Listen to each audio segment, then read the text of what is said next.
уже задняя скорость включена, как ты только, блядь, встал нахуй. А не то, что она упала, ты начинаешь дрочилкой, блядь, выключать скорость, блядь.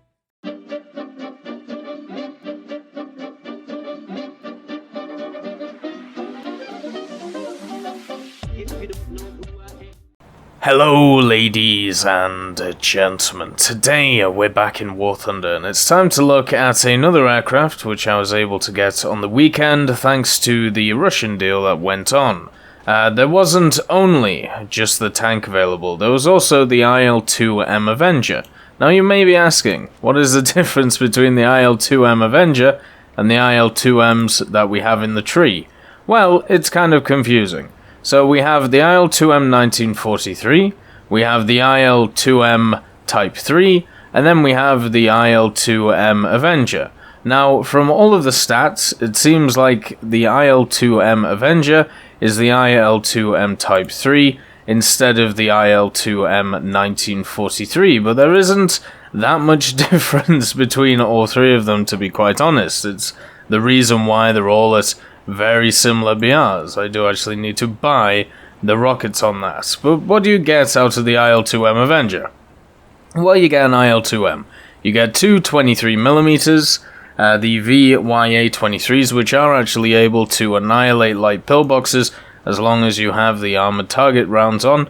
You also get a collection of Shikases, two 7.62s, which are mounted right here on the inner part of the wing. Compared to the 23s, you have a wonderful 12.7mm Brazen UB machine gun looking on the tail. You of course have your pilot, your gunner, and the engine itself, which is the Mikulin AM38F 12-cylinder inline. It has a lot of power behind it, 1656 horsepower at takeoff, generally around 1500. Quite a powerful engine, but it needs to be, because this is an incredibly heavy plane. At rank 3, battle rating 3.3, the main purpose of a vehicle like this is twofold. You either want to run it in ground forces, or you want to use it to grind research on rank 4, 3 and 2 Russian aircraft, or Silver Lions. So for me personally, as you can see, this is where I sit in the tree at time of recording, and because of that, it's not very useful for researching. So we'll go into some of the other ways that it can be useful. If you want to run it with a Russian lineup at 3.3, you have a pretty good one. So without looking at premium vehicles, you have the 94KM, the SU-122, which isn't as good as it used to be, but is still very fun to use. And then you have the T-34 1940. You can also throw in some other stuff, such as the KV-1L11 if you feel like it, or the T-34 1942 if you're okay going up by 0.3 of a BR. The IL-2M Avenger does scale well with, the increase in BR. I would still say it's as good or better than everything at 3.7 or 4.0. When it comes to the Russians, the only things that are better than it are 4.3 in ground forces, such as the Yak-9T, and of course the glorious PE-8 with its 5,000 kilo boomer. So if you want to take it up to 3.7 or 4.0, I would advise it over a lot of the other vehicles that we have in the game right now in aircraft. And if you have some of the gift vehicles, such as the Zut or the Katyushka or the Matilda, you could throw them in the lineup as well to make them a lot more useful. So overall, you get a pretty standard plane, the IL-2M. There isn't really a lot to it. The only thing to really discuss, since we don't have to talk about which modifications to go for first, is mainly what belts and secondary weapons do you use. Well, for the offensive 7.62, the default belts are absolutely atrocious, so therefore you have a choice of Tracers, Universal, and Stealth. All of these rounds are really good. The reason why I go for Tracers is because I believe in the AP. The API and the API-T, it means that you're going to penetrate a target and set a lot of stuff on fire. Generally, in this aircraft, it is not exactly the easiest to be able to take on fighters with, but at least you have an opportunity to do so if you take something like the Tracer Belt on the 7.62s. They are just better for ground pounding as well compared to the Universal, and very much similar to the Stealth, apart from that AI, which is going to be worse against ground targets once again. So this is more your overall belt. This is much more your Universal belt than the actual Universal, so I would say take tracers. 23mm, you have three choices. Of course, the Fit and the Appy, the Fit, Appy, and of course the Appy Fit. So the reason why we take the Appy Fit, or the armored targets, is because you need as many rounds as possible to be able to penetrate some of the higher armored targets that you will see on the ground. The IL-2M is not a machine which should be used in a pseudo-attacker role, where you use it as a semi-fighter and a semi-attacker. No, this is a straight-out attacker. You're not going to be able to go after aircraft just like you would in something like an IL-10. So therefore, armored target belts should be prioritized so you can have as many rounds as possible to be able to take out ground targets on the ground, such as like pillboxes, tanks, and armored cars, and all of that stuff. When we talk about the defensive armaments on this machine, the 12.7mm on it is incredibly important in the defense, and it is pretty much your only defense. And because of this, choosing the right belts is obviously very important. So Universal, once again, API-T, API, you can't really go wrong with that. Armored targets, if you want to throw in an API-C, which will help you out against if you want to use the turret to ground pound as well, like once you've maybe not finished off a target, you want to pull up, use the gunner, then you take the armored targets instead of the Universal. But if you want to go after the planes, you've got to take Universal. It's your only option, really, to be able to set planes on fire, to knock out pilots and all of that. The next big question you have, after looking at all of the different belts, is of course the secondary weapons. And it can be kind of daunting on the IL-2M, and it's mainly because of this. There are so many of them that you can see here, and they are all pretty much valid options. A lot of them are just generally different variants, or the some bombs and some rockets put together in some specific way. For me personally, I like the RBS 132s and the Fab 100s. So you get 4 100s and 4 132 RBS rockets. The reason why I prefer the RBSs over the RSs is the RSs may have a bit more explosive mass behind them if you look at them, but the RBSs have more penetration behind them, which is always nice. You can also, if you want, just take the 250s and be done with it, be able to take out a target quite easily. And the great thing about having all of these bomb loads and rocket loads is, even though it may seem quite daunting, it basically means you have something for every situation. If you want 25 kilo bombs for some reason, well, we have the option for that. If you want rockets which are going to be good against aircraft, we have them, or light targets. Against slightly more armored targets, we got them too. Do you want all of them in a collection together? We've also got that too.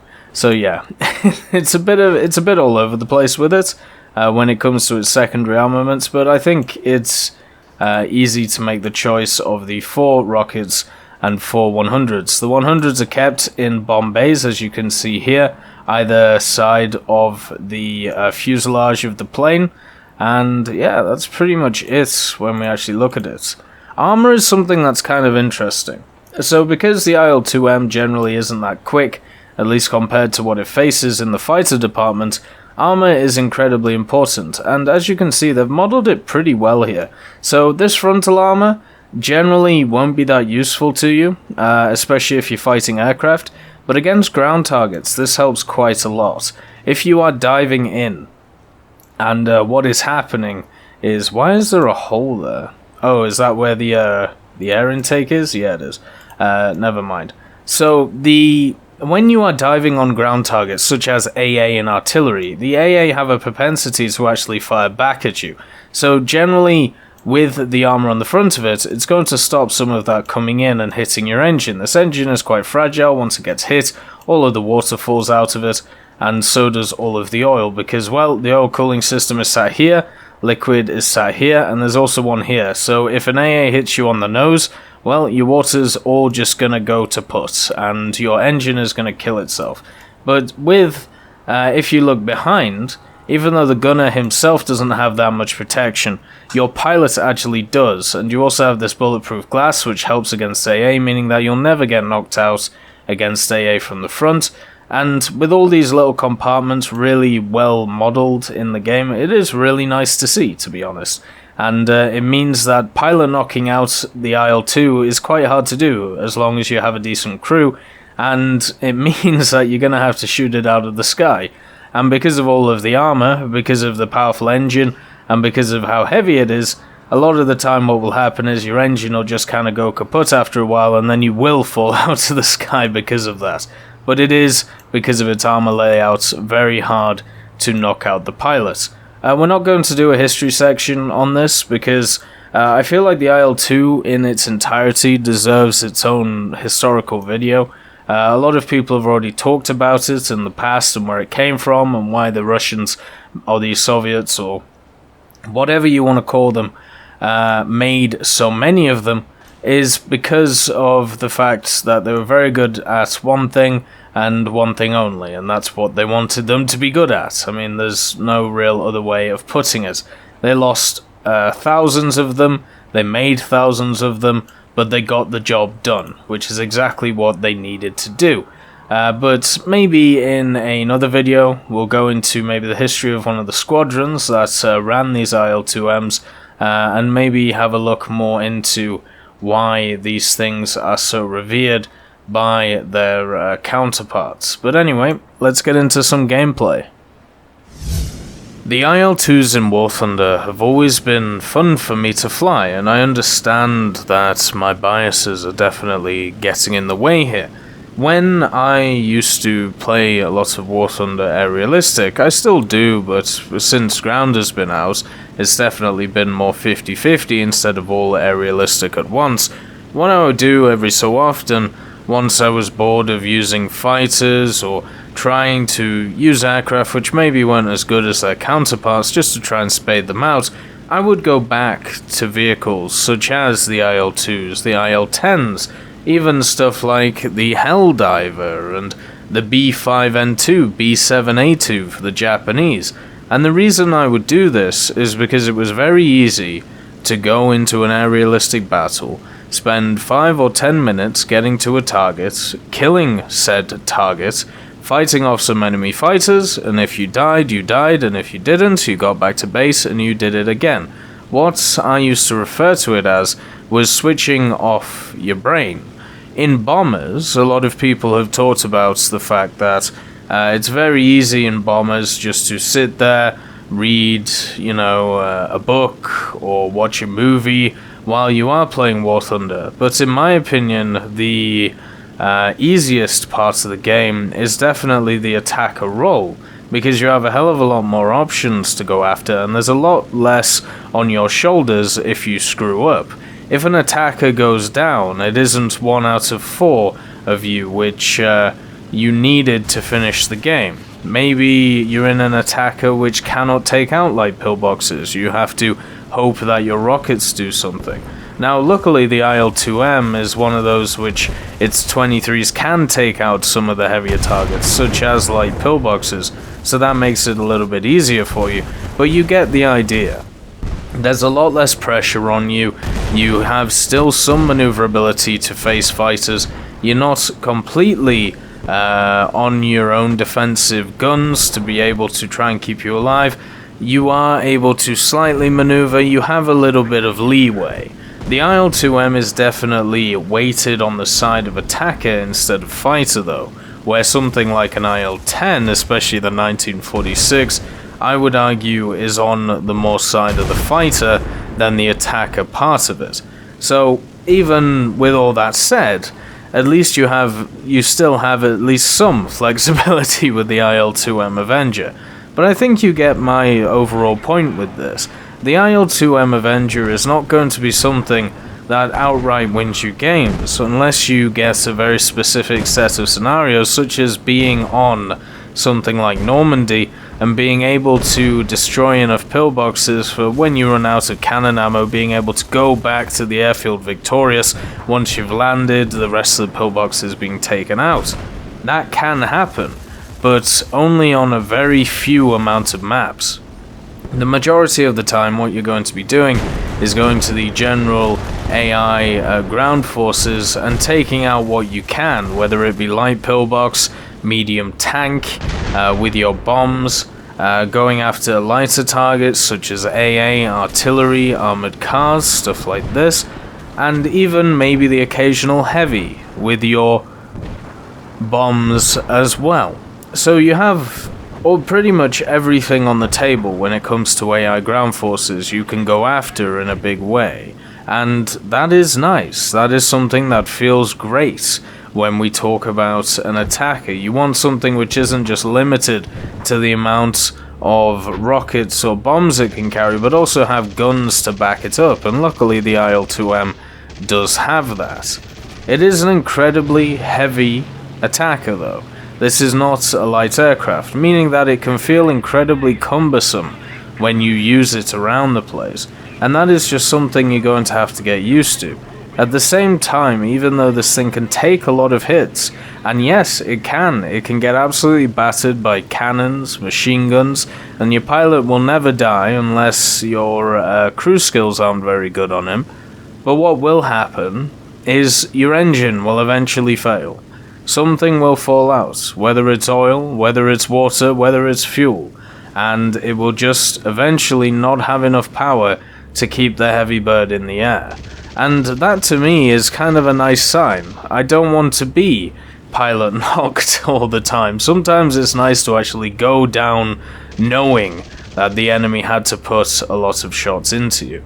And because it's an attacker, because it's a single engine, you always have that possibility, that little twinkle in the eye, thinking that if this guy just overshoots, I'm gonna be able to get him. The 12.7mm on the back is also something that should not be forgotten. It is a gun which does a lot of damage to an enemy, especially with the API-T rounds, and that is awesome. It is something that is present on a lot of Russian ILs, or Ilyushins, and it's something that I hope never goes away. I've played a lot of British bombers, using the 7.7s to not very great effect unless I have a ton of them,